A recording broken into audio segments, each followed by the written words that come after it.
നമസ്കാരം. ഡെന്റിസ്റ്റയുടെ ഒരു പുതിയ വീഡിയോയിലേക്ക് സ്വാഗതം. ഞാൻ ഡോക്ടർ ശ്യാമ Sreekumar.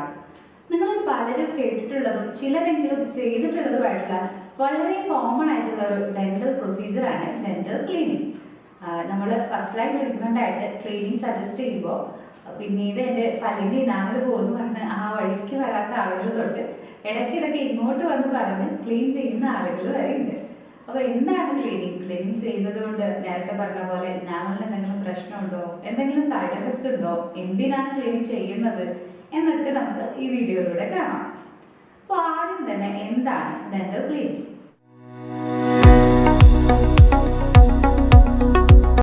നമ്മുടെ പല്ലും മോണയും ചേരുന്ന ഭാഗത്ത്, അതുപോലെ തന്നെ മോണയുടെ ഉള്ളിൽ ഒക്കെ അടിഞ്ഞു കൂടിയിട്ടുള്ള അഴുക്കുകൾ, അതുപോലെ തന്നെ നമ്മുടെ പല്ലിൽ പിടിച്ചിട്ടുള്ള കറകൾ, ഇതൊക്കെ റിമൂവ് ചെയ്ത് നമ്മുടെ പല്ലും മോണയും ഒക്കെ നല്ല ഹെൽത്തി ആയിട്ട് നീറ്റായിട്ട് മെയിൻറ്റെയിൻ ചെയ്യാനായിട്ട് ഹെൽപ്പ് ചെയ്യുന്ന ഒരു ഡെന്റൽ പ്രൊസീജിയറാണ് ഡെന്റൽ ക്ലീനിങ്.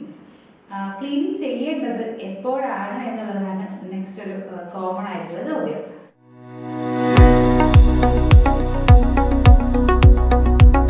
ക്ലീനിങ് കൊണ്ട് നമ്മൾ മെയിനായിട്ട് ഉദ്ദേശിക്കുന്നത് നമ്മുടെ മോണ ഹെൽത്തി ആക്കി വെക്കുക എന്നുള്ളതാണ്.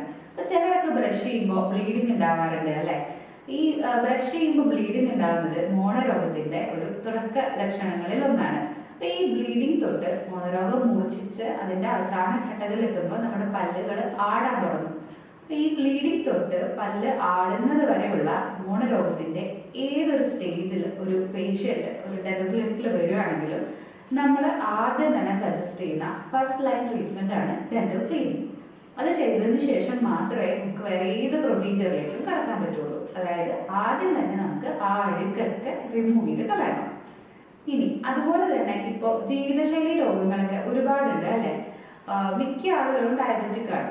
ഇതുപോലെയുള്ള രോഗങ്ങളുള്ള ആളുകളിൽ അവരുടെ പ്രതിരോധ ശക്തി വളരെ വീക്കായിരിക്കും, ഇമ്മ്യൂണിറ്റി കുറവായിരിക്കും. ഇങ്ങനെ ഡയബറ്റീസ് ഒക്കെയുള്ള ആളുകളിൽ കൂടുതലായിട്ടും മോണരോഗം വരാനുള്ള സാധ്യത വളരെ കൂടുതലാണ്. അവർ സാധാരണ ആളുകൾ കൊടുക്കുന്നതിനേക്കാളും കുറച്ച് കൂടുതൽ ശ്രദ്ധ പല്ലിനും മോണയ്ക്കും ഒക്കെ കൊടുക്കേണ്ട ഒരാവശ്യമുണ്ട്. അപ്പം അങ്ങനെയുള്ള ആളുകളിൽ മോണരോഗം വരാതെ തടയാനായിട്ട് നമ്മൾ ക്ലീനിങ് കമ്പൽസറി ആയിട്ട് ചെയ്യണം എന്നുള്ളത് പറയാറുണ്ട്. അതുപോലെ മിക്കവരും ഇപ്പോൾ പല്ല് കെട്ടുന്ന ആളുകളാണല്ലോ അല്ലെ. അപ്പോൾ ഓർത്തഡോണ്ടിക് ട്രീറ്റ്മെന്റ് ചെയ്യുന്നതിന് മുൻപായിട്ട് നമുക്ക് മസ്റ്റായിട്ട് ഒരു ഡെന്റൽ ക്ലീനിങ് ചെയ്യേണ്ടതുണ്ട്. അതിനുശേഷം മാത്രമേ നമ്മൾ മറ്റു ബ്രാക്കറ്റും അങ്ങനെ കുറെ കാര്യങ്ങളൊക്കെ ഉണ്ടല്ലോ, പല്ല് കെട്ടുമ്പോൾ കമ്പിടുമ്പോഴൊക്കെ നമ്മൾ ചെയ്യുന്ന കാര്യങ്ങൾ, ഇതൊക്കെ ചെയ്യണമെങ്കിൽ ആദ്യം തന്നെ പല്ല് നല്ല രീതിയിൽ വൃത്തിയായി ക്ലീൻ ചെയ്തതിന് ശേഷം മാത്രമേ ചെയ്യാൻ പറ്റുള്ളൂ. പിന്നെ അതുപോലെ വേറൊരു കാര്യം എന്ന് പറയുന്നത്, സ്മോക്ക് ചെയ്യുന്ന ആളുകളിൽ നല്ല രീതിയിൽ സ്റ്റെയിൻസ് കറ പിടിക്കുന്നത് കണ്ടിട്ടുണ്ട്. അതുപോലെ ചില ആയുർവേദ മരുന്ന് കഴിക്കുന്ന ആളുകളിൽ, അയൺ ടാബ്ലറ്റ് സ്ഥിരമായിട്ട് എടുക്കുന്ന ആളുകളിലൊക്കെ ചിലപ്പോൾ ഈ പറഞ്ഞ ഒരു കാരണം കൊണ്ടല്ലെങ്കിൽ പല്ലിൽ കറ പിടിക്കുന്ന ആളുകളുണ്ട്. അപ്പൊ അങ്ങനെ സ്റ്റെയിൻ ഉള്ള ആളുകളാണെങ്കിൽ അവരും ഡെന്റൽ ക്ലീനിങ് ഇടയ്ക്ക് ചെയ്ത് ആ സ്റ്റെയിൻസ് ഒക്കെ റിമൂവ് ചെയ്ത് വൃത്തിയായി വെക്കുന്നത് നല്ലതാണ്. അതുപോലെ വായനാറ്റം ഉള്ള ആളുകളിൽ പറഞ്ഞതുപോലെ ക്ലീൻ ചെയ്യുന്നത് അത്യാവശ്യമായിട്ടുള്ള കാര്യമാണ്. ഇനിയിപ്പോൾ ഈ വക പ്രശ്നങ്ങളൊന്നും ഇല്ലെങ്കിലും നമ്മൾ വർഷത്തിലൊരിക്കൽ ക്ലീൻ ചെയ്യേണ്ടത് നമ്മുടെ മോണയുടെ ആരോഗ്യത്തിന് മസ്റ്റ് ആയിട്ടുള്ള ഒരു കാര്യമാണ്. എന്തെങ്കിലും അഴുക്കുകൾ ഉണ്ടെങ്കിൽ അതൊക്കെ റിമൂവ് ചെയ്യേണ്ടത് നമ്മുടെ പല്ലും മോണയും ഒക്കെ നല്ല ഹെൽത്തി ആയിട്ടിരിക്കാൻ അത്യാവശ്യമായിട്ടുള്ള ഒരു കാര്യമാണ്.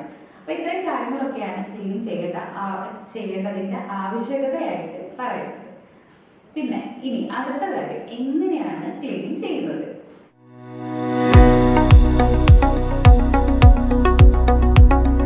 ക്ലീനിങ് നമുക്ക് രണ്ട് രീതിയിൽ ചെയ്യാം. ഹാൻഡ് ഇൻസ്ട്രുമെന്റ്സ് വെച്ചും ചെയ്യാം. അതുപോലെ തന്നെ നമുക്ക് സാധാരണ ഇപ്പോൾ മിക്ക ക്ലിനിക്കിലും ഡെന്റൽ ക്ലിനിക്കിലും പറ്റുന്ന പോലെ അവൈലബിൾ ആയിട്ടുള്ള പോലെ അൾട്രാസോണിക് ഡിവൈസ് വെച്ച് അൾട്രാസോണിക് സ്കെയിലിംഗ് ചെയ്യാം. അപ്പോൾ ഇപ്പോൾ കോമൺ ആയിട്ട് ചെയ്യുന്നത് അൾട്രാസോണിക് സ്കെയിലിംഗ് ആണ്. ഞാൻ നിങ്ങളുടെ കോമൺ ആയിട്ടുള്ള ഒരു സംശയം ഇവിടെ തീർക്കാൻ പോവാണ്. അതായത് ക്ലീൻ ചെയ്താൽ നമ്മുടെ പല്ലിന്റെ ഇനാമൽ എന്തെങ്കിലും പ്രശ്നം ഉണ്ടാവുമോ എന്ന് ഒരുപാട് ഞാൻ ചോദിച്ചു കേട്ടിട്ടുള്ള ഒരു ഡൗട്ടാണ്. ക്ലീൻ ചെയ്യുന്നതുകൊണ്ട് പല്ലിന്റെ ഇനാമലിന് യാതൊരു ബുദ്ധിമുട്ടും ഉണ്ടാവില്ല. കാരണം എന്താണെന്ന് വെച്ചാൽ നേരത്തെ പറഞ്ഞതുപോലെ അൾട്രാസോണിക് ഡിവൈസസ് ഉപയോഗിച്ചിട്ടാണ് നമ്മൾ ക്ലീൻ ചെയ്യുന്നത്. ഈ ഡിവൈസിന്റെ അറ്റത്തൊരു ടിപ്പുണ്ട്. പല രീതിയിലുള്ള അഴുക്കെടുക്കാൻ, കറകൾ റിമൂവ് ചെയ്യാനൊക്കെ നമുക്ക് പലതരത്തിലുള്ള ടിപ്പുകൾ അവൈലബിൾ ആണ്. അതുപോലെ തന്നെ ആ ടിപ്പിനോടൊപ്പം ചെറിയ വെള്ളം സ്പ്രേ ചെയ്യാനുള്ള ഒരു സംവിധാനമുണ്ട്. ഒരുപാട് ആ ടിപ്പ് ഹീറ്റ് ആവുമ്പോൾ ആ ഹീറ്റ് മൂലം പല്ലിന് പ്രശ്നം വരാതിരിക്കാനാണ് ആ വെള്ളം സ്പ്രേ ചെയ്യുന്ന ഒരു മെത്തേഡ് കൂടി അവിടെ ഉള്ളത്. ഇതിന്റെ ടിപ്പിന്റെ വൈബ്രേഷൻസ് കൊണ്ട്, ഈ അൾട്രാസോണിക് വൈബ്രേഷൻസ് കൊണ്ട് നമ്മുടെ പല്ലിൽ അടിഞ്ഞു കൂടിയിട്ടുള്ള ഈ അഴുക്കും അതുപോലെ തന്നെ കറയൊക്കെ അതിന്ന് തന്നെ ലിഫ്റ്റ് ആയിട്ടാണ് പോവുക. അല്ലാതെ കോമൺ ആയിട്ടുള്ള ഒരു തെറ്റിദ്ധാരണ പോലെ നമ്മൾ ഈ സ്കെയിലർ ടിപ്പ് ആ പല്ലുമിട്ട് ഉരയ്ക്കല്ല ചെയ്യുക. ജസ്റ്റ് നമ്മളത് വെച്ചാൽ മതി. ആ ടിപ്പിന്റെ വൈബ്രേഷൻ കൊണ്ട് നമ്മുടെ പല്ലിലുള്ള പ്ലേക്ക് എന്നൊക്കെ പറയും, പ്ലേക്ക്, ബയോഫിലിം, അതുപോലെ ഈ കാൽക്കുലസ്, അടിഞ്ഞുകൂടുന്ന അഴുക്ക്, ഇതൊക്കെ തനിയെ ലിഫ്റ്റ് ആയിട്ട് പോരും. അതുകൊണ്ട് ആ ഒരു കോമൺ ഡൗട്ട് ഞാനിപ്പോൾ ഇവിടെ തീർത്തു. പല്ല് ക്ലീൻ ചെയ്യുന്നതുകൊണ്ട് ഇനി നാമലിന് യാതൊരു തരത്തിലുള്ള ബുദ്ധിമുട്ടും ഉണ്ടാവില്ല. അതുപോലെ അടുത്ത കാര്യം, പല്ല് ക്ലീൻ ചെയ്യേണ്ടത് എപ്പോഴൊക്കെയാണ് എന്നുള്ളതാണ്. ഇങ്ങനെ എല്ലാ മാസവും വന്ന് ക്ലീൻ ചെയ്യേണ്ട ആവശ്യമുണ്ടോ എന്നുള്ള ഒരു കോമൺ ഡൗട്ട് കേട്ടിട്ടുണ്ട്.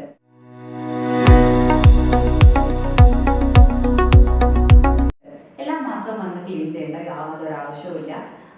വേറെ പ്രശ്നങ്ങളൊന്നുമില്ലാത്ത ഹെൽത്തി ആയിട്ട് നല്ല രീതിയിൽ ഓറൽ ഹൈജീൻ, അതായത് വായുടെ വൃത്തിയൊക്കെ നല്ല രീതിയിൽ മെയിൻറ്റെയിൻ ചെയ്യുന്ന, 2 നേരം ബ്രഷ് ചെയ്യുന്ന അങ്ങനെ ഒരാളാണെങ്കിൽ വർഷത്തിൽ ഒരിക്കൽ മാത്രം ക്ലീൻ ചെയ്യേണ്ട ആവശ്യമേ ഉള്ളൂ. പിന്നെ പറഞ്ഞതുപോലെ ചില ആളുകളിൽ പെട്ടെന്ന് അഴുക്ക് അടിഞ്ഞുകൂടുന്ന രീതിയിലുള്ള ഒരു ശീലം കണ്ടുവരുന്നുണ്ട്. അങ്ങനെയുള്ള ആളുകൾ, അതുപോലെ നല്ല രീതിയിൽ സ്റ്റെയിൻ ഉള്ള ആളുകളൊക്കെ ആണെങ്കിൽ നിങ്ങൾ 6 മാസം കൂടുമ്പോൾ ക്ലീൻ ചെയ്യേണ്ടതാണ്. അതാണ് കുറച്ചുകൂടി നല്ലത്. പിന്നെ ഒരാളുടെ ഹെൽത്ത് കണ്ടീഷൻ വെച്ച്, മോണയുടെ ആരോഗ്യം വെച്ചൊക്കെ നമ്മൾ ചിലപ്പോൾ എന്തെങ്കിലും വേരിയേഷൻസ് ഒക്കെ ഇതിൽ പറയും. അത് പക്ഷെ നമ്മുടെ ആളെ കണ്ട് എന്താണ് പ്രശ്നം എന്നുള്ളതൊക്കെ മനസ്സിലാക്കി അതിലേക്കൊക്കെ പോയതിനു ശേഷം മാത്രമേ പറയാൻ പറ്റുള്ളൂ. സാധാരണ രീതിയിൽ വർഷത്തിൽ ഒരിക്കലേ ക്ലീൻ ചെയ്യേണ്ട ആവശ്യമുള്ളൂ, അല്ലാതെ എപ്പോഴും ക്ലീൻ ചെയ്യേണ്ട ആവശ്യമില്ല. ഇനി ക്ലീൻ ചെയ്ത് കഴിഞ്ഞാൽ ശ്രദ്ധിക്കേണ്ട കാര്യങ്ങൾ എന്തൊക്കെയാണെന്നുള്ളതോടെ ഞാൻ പറഞ്ഞു തരാം. നമ്മളൊരു ഡെന്റൽ ക്ലീൻ ചെയ്തിട്ട് നിങ്ങൾ നിങ്ങളുടെ വീട്ടിൽ പോയാൽ അന്ന് വൈകിട്ട് തൊട്ട് നിങ്ങൾ എന്തായാലും ചെയ്തിരിക്കേണ്ട കാര്യമാണ് ഉപ്പുവെള്ളം കവിൾക്കൊള്ളുക എന്നുള്ളത്. അപ്പോൾ ക്ലീൻ ചെയ്യുമ്പോൾ മോണയുടെ ഉള്ളിലുള്ള അഴുക്കൊക്കെ നമ്മൾ റിമൂവ് ചെയ്തിട്ടുണ്ടാവും. അതിൻ്റെ ഫലമായിട്ട് കുറച്ച് ചോരയൊക്കെ വരും ക്ലീൻ ചെയ്യുമ്പോൾ. അതിൽ പേടിക്കേണ്ട കാര്യമൊന്നുമില്ല. അപ്പോൾ ഈ അഴുക്ക് നമ്മൾ എടുത്ത് കളഞ്ഞതുകൊണ്ട് അവിടെ ചെറിയൊരു ഗ്യാപ്പും ഫീൽ ചെയ്യും. മോണയും പല്ലുമായിട്ട് ചെറിയൊരു ഗ്യാപ്പും ഫീൽ ചെയ്യാറുണ്ട്. അപ്പോൾ അങ്ങനെ ഈ ഗ്യാപ്പൊക്കെ ഒന്ന് മാറി ആ മോണയുടെ അറ്റാച്ച്മെന്റ്, പല്ലിലുള്ള മോണയുടെ അറ്റാച്ച്മെന്റ് ഒന്ന് നല്ല രീതിയിൽ പഴയതുപോലെ ആവാൻ വേണ്ടിയിട്ട് ഉപ്പുവെള്ളം കവിൾക്കൊള്ളുന്നത് നല്ലതാണ്. ഏകദേശം ഒരാഴ്ചയൊക്കെ നിങ്ങൾ, ഒരാഴ്ചയൊന്നും വേണ്ട, ഒരു 3-4 ദിവസം മതി. അത്യാവശ്യം നല്ല അഴുക്കൊക്കെ ഉള്ള ആളുകളാണെങ്കിലാണ് ഈ പറഞ്ഞ ഒരാഴ്ച സമയമൊക്കെ എടുക്കുക. ഒരാഴ്ചയൊക്കെ കാലത്തും വൈകിട്ടും ചെറിയ ചൂടിൽ ഉപ്പുവെള്ളം കവിൾക്കൊണ്ടാൽ എല്ലാം പഴയ രീതിയിലായിക്കോളും, വേറെ പ്രശ്നങ്ങളൊന്നും ഉണ്ടാവില്ല. അതുപോലെ തന്നെ 2 ദിവസത്തേക്ക് ശക്തിയായിട്ട് നല്ല രീതിയിൽ തണുപ്പും നല്ല രീതിയിൽ ചൂടുള്ള സാധനങ്ങൾ ഒഴിവാക്കുക. നേരത്തെ പറഞ്ഞത് ഇളം ചൂടുവെള്ളമാണ് കേട്ടോ കവിൾക്കൊള്ളാൻ നല്ലതാണെന്നുള്ളത് പറഞ്ഞത്. നല്ല ഭയങ്കര തണുപ്പും ഭയങ്കര ചൂടുമുള്ള കാര്യങ്ങൾ കുറച്ച് നാളത്തേക്ക്, ഏകദേശം ഒരു 3-4 ദിവസത്തേക്ക് ഒഴിവാക്കുന്നതാവും നല്ലത്. കാരണം അഴുക്ക് അടിഞ്ഞുകൂടി നിങ്ങളുടെ പല്ലിൻ്റെ ഇനാമലിനൊക്കെ എന്തെങ്കിലും പ്രശ്നങ്ങൾ സംഭവിച്ചിട്ടുണ്ടെങ്കിൽ, അല്ലെങ്കിൽ വേരിൻ്റെ ഭാഗമൊക്കെ എക്സ്പോസ്ഡ് ആയിട്ടാണ് ഇരിക്കുന്നതെങ്കിൽ നമുക്ക് നല്ല തണുപ്പും നല്ല ചൂടുള്ള സാധനങ്ങൾ കഴിക്കുമ്പോൾ പുളിപ്പ് അനുഭവപ്പെടാൻ, സെൻസിറ്റിവിറ്റി വരാൻ സാധ്യതയുണ്ട്. അപ്പോൾ അതൊരു 3-4 ദിവസം കഴിയുമ്പോൾ തനിയെ അങ്ങോട്ട് മാറിക്കോളും. അത്ര ദിവസത്തേക്ക് നിങ്ങൾ ഇങ്ങനെയുള്ള സാധനങ്ങളൊക്കെ ഒന്ന് ഒഴിവാക്കുന്നത് നല്ലതാണ്. ഇനി ഡെന്റൽ ക്ലീനിങ്ങിനെ പറ്റി വേറെ കുറേ സംശയങ്ങളൊക്കെ ഉണ്ടല്ലോ. അപ്പോൾ നമുക്ക് കുറച്ച് സംശയങ്ങളൊക്കെ എന്തൊക്കെയാണെന്നുള്ളത് നോക്കാം.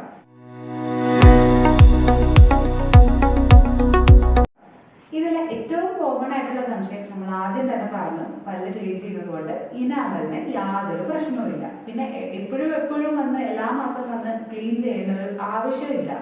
6 മന്ത്സ് കൂടുമ്പോഴോ അല്ലെങ്കിൽ 1 ഇയർ കൂടുമ്പോഴോ ചെയ്താൽ മതി. അതുകൊണ്ടാണ് എപ്പോഴും വന്ന് ക്ലീൻ ചെയ്യേണ്ട എന്ന് പറയുന്നത്. രണ്ടാമത്തെ ഒരു സംശയമാണ് നേരത്തെ പറഞ്ഞതുപോലെ, പല്ല് ക്ലീൻ ചെയ്യുമ്പോൾ ചോര വരുന്നുണ്ട്, ക്ലീൻ ചെയ്ത് വീട്ടിൽ പോയി കഴിയുമ്പോൾ ഭയങ്കര ഗ്യാപ്പ് ഫീൽ ചെയ്യുന്നു, മോണയും പല്ലും തമ്മിൽ ഗ്യാപ്പ് ഫീൽ ചെയ്യുന്നു എന്നുള്ളത്.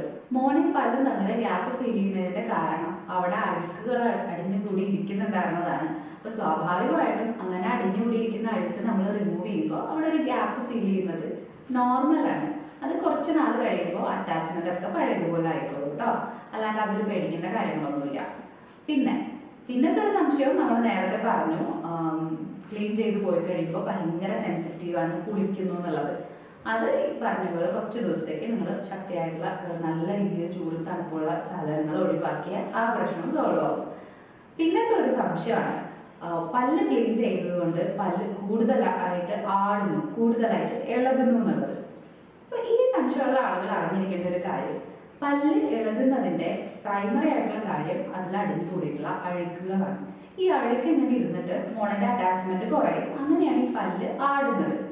അപ്പോൾ അങ്ങനെ ആടാൻ കാരണമായിട്ടുള്ള അഴുക്കിനെയാണ് നമ്മൾ റിമൂവ് ചെയ്ത് കളയുന്നത്. കുറേ നാള് നിങ്ങൾ ക്ലീൻ ചെയ്യാതെ വേറൊരു രീതിയിലും വായയുടെ ഹൈജീൻ ഒന്നും നോക്കാതെ ഇങ്ങനെ വെച്ചോണ്ടിരിക്കുമ്പോഴെന്താ ഉണ്ടാവുക, അവസാനം ഈ അഴുക്കിന്റെ ഫലത്തിൽ പല്ല് പിടിച്ചിരിക്കുന്ന ഒരു അവസ്ഥ ചിലരിൽ ഉണ്ടാവും. അപ്പോൾ നമ്മൾ സ്വാഭാവികമായിട്ടും ആ അഴുക്കെടുത്ത് കളയുമ്പോൾ പല്ല് കുറച്ചുകൂടി ആടും. ആ ആടുന്നത് ഒരു പരിധി വരെ നമുക്ക് ഒരു 1 വീക്ക് 2 വീക്ക് ഒക്കെ കഴിയുമ്പോൾ പഴയ രീതിയിലായി കിട്ടും. പക്ഷെ മുഴുവനായും ആടുന്ന പല്ലിനെ നമുക്ക് നല്ലപോലെ ഉറപ്പിക്കാൻ പറ്റില്ല.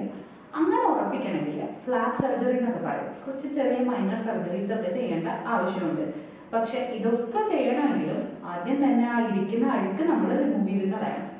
അപ്പോൾ നിങ്ങൾ മനസ്സിലാക്കേണ്ട കാര്യം, പല്ല് ക്ലീൻ ചെയ്ത് ആ അഴുക്ക് കളഞ്ഞാൽ മാത്രമേ നിങ്ങളുടെ പല്ലുകൾ ഉറപ്പിക്കാൻ നമുക്ക് പറ്റുള്ളൂ. അല്ലാതെ ക്ലീൻ ചെയ്തത് കൊണ്ട് പല്ല് കൂടുതൽ ഇളകുന്നതല്ല. ഓക്കെ, അപ്പൊ ഇത്രയൊക്കെയാണ് കോമൺ ആയിട്ട് ക്ലീനിങ്ങിനെ പറ്റി ഞാൻ കേട്ടിട്ടുള്ള സംശയങ്ങൾ. ഇനി കൂടുതൽ എന്തെങ്കിലും ഡൗട്ട് നിങ്ങൾക്ക് ഉണ്ടെങ്കിൽ കമന്റ് ബോക്സിൽ ചോദിച്ചാൽ ഞാൻ ഉത്തരം പറയാം. അപ്പോൾ വീഡിയോ എല്ലാവർക്കും ഇഷ്ടമായെങ്കിൽ ചാനൽ ലൈക്ക് ചെയ്യുക, ഷെയർ ചെയ്യുക, സബ്സ്ക്രൈബ് ചെയ്യുക. Thank you.